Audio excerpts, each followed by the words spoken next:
Hello, I'm Paul. In this video, I'd like to introduce to you, in general terms, what is involved in playing double thirds confidently, and then specifically a challenging passage requested by one of our Patreon supporters, Rennie Chu, the double third chromatic scale runs in the coda of Chopin's Ballade No. 4.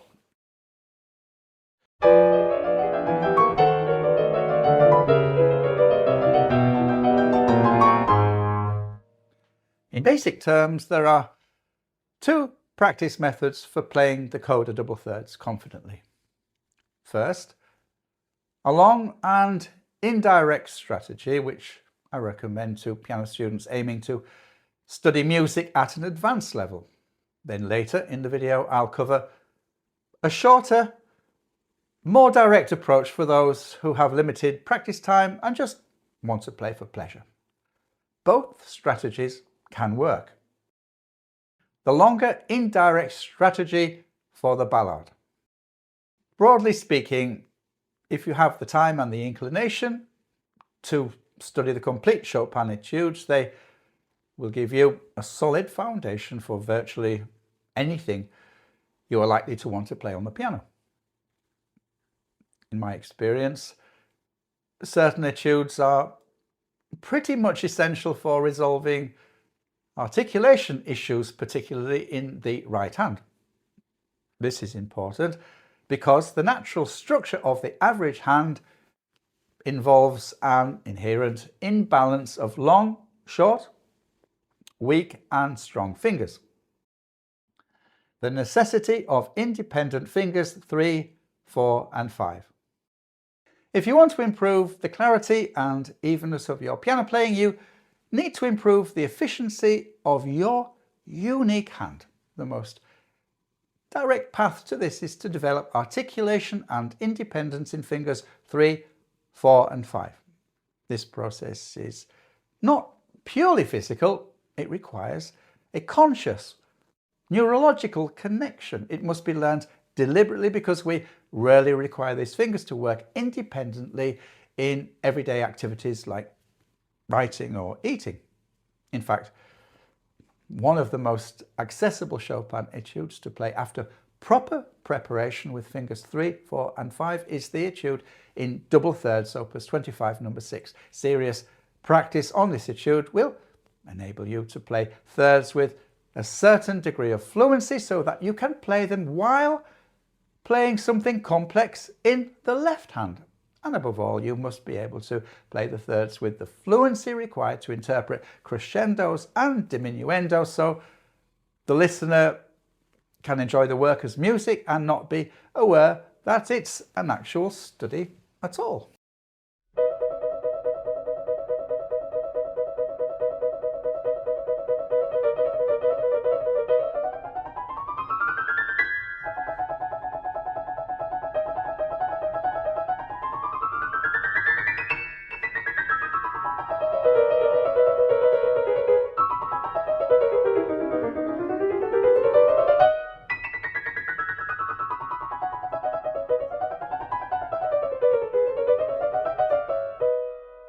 It's best to arrive at it after the foundational work with fingers 3, 4 and 5 found in Chopin's Etude Opus 10 No. 2. It goes without saying, if you work hard on this etude, you won't think twice about the technical difficulty of the short chromatic double third runs in the coda. The optimal preparatory sequence. The ideal training for double thirds, sixths and octaves begins with Chopin's Etude Opus 10 No. 2, which is dedicated entirely to developing the facility of the upper fingers 3, 4 and 5 in the right hand. Normally, we would choose the fingering 1, 2 and 3 to play a chromatic scale. If Opus 10-2 was written without the chords, we would play it like this.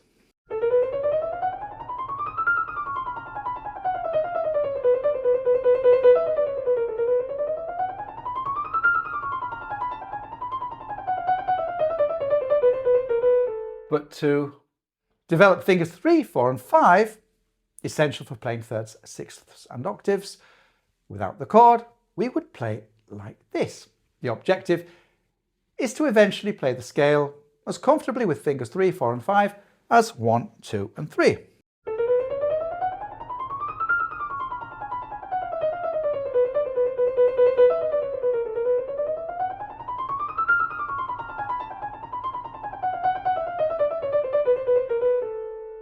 Chopin indicated the fingering himself and placed a chord at intervals in order to really develop the articulation and independence of the upper part of the hand. So we play it like this.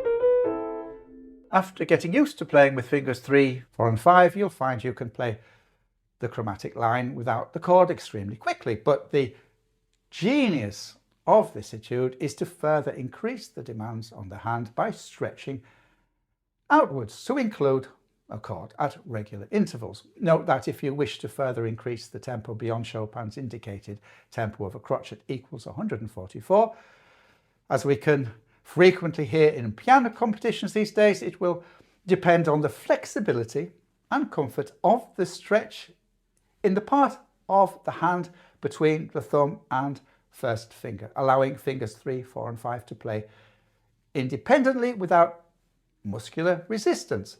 If you're interested in tutorials on Etude Opus 10 number 2, I've linked to them in the video description. 3, 4, 5 octave fingering. Following that, Etude Opus 25 number 10 in octaves. This study also relies on the 3rd, 4th and 5th fingers passing the upper notes while the hand is held in an outstretched position. Please note that you don't need a large hand to be able to play octaves in this way. A stretch of a ninth is all that is needed.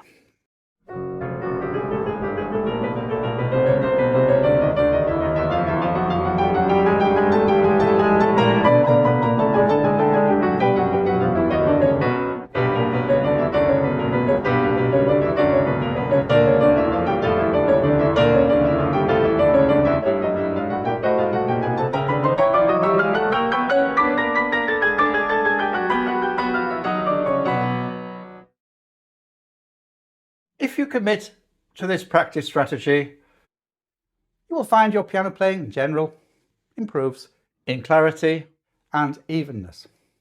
And the double thirds in the Ballade 4 coda will feel surprisingly comfortable. A word of caution.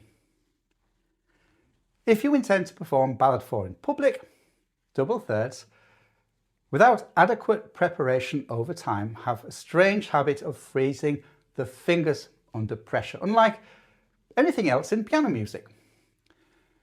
You need to prepare the right hand not only to play thirds fluently, but to be able to play them fluently when your attention is divided between what you are playing at the same time in the left hand.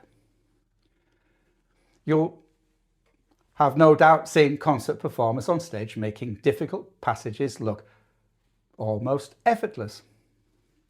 Developing the articulation of your hands slowly and patiently over time helps shift the effort of performance away from the mere physical exertion of the fingers and toward interpretation instead. This means your efforts can better focus on shaping crescendos and diminuendos and balancing the right and left hand voices, which is where the music truly lies.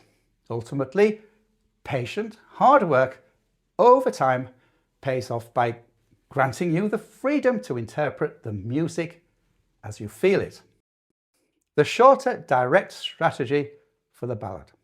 I recognise, however, that this time-consuming approach is not always possible. Many of you are wanting to practice the ballad for pleasure or performance right now. So I'll demonstrate a quicker way to play the ballad coda double thirds with increased confidence.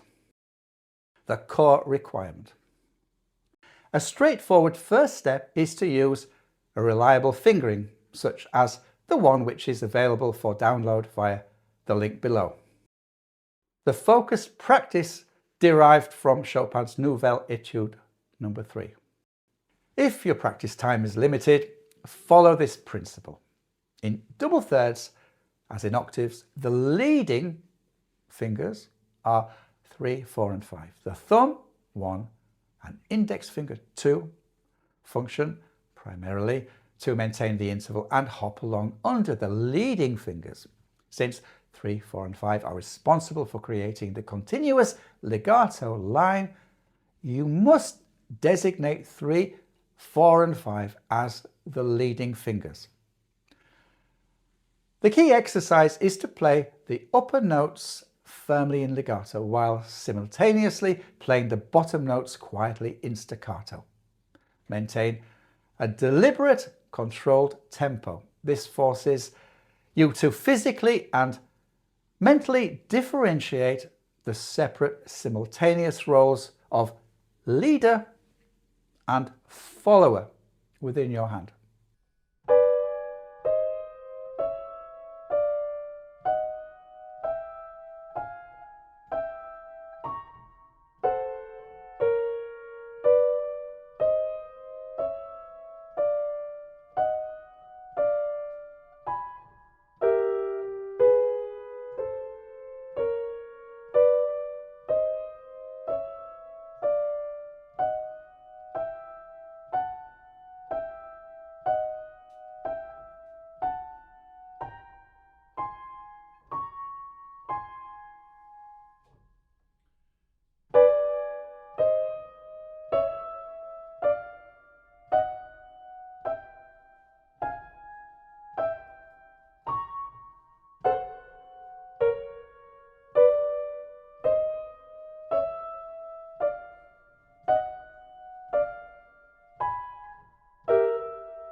If you are ready to approach Ballad No. 4, you have mastered the chromatic scale using fingers 1, 2 and 3.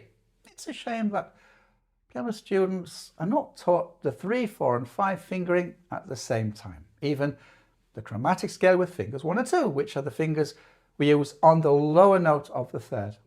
And even the scale just with the thumb as we hop from key to key in octaves.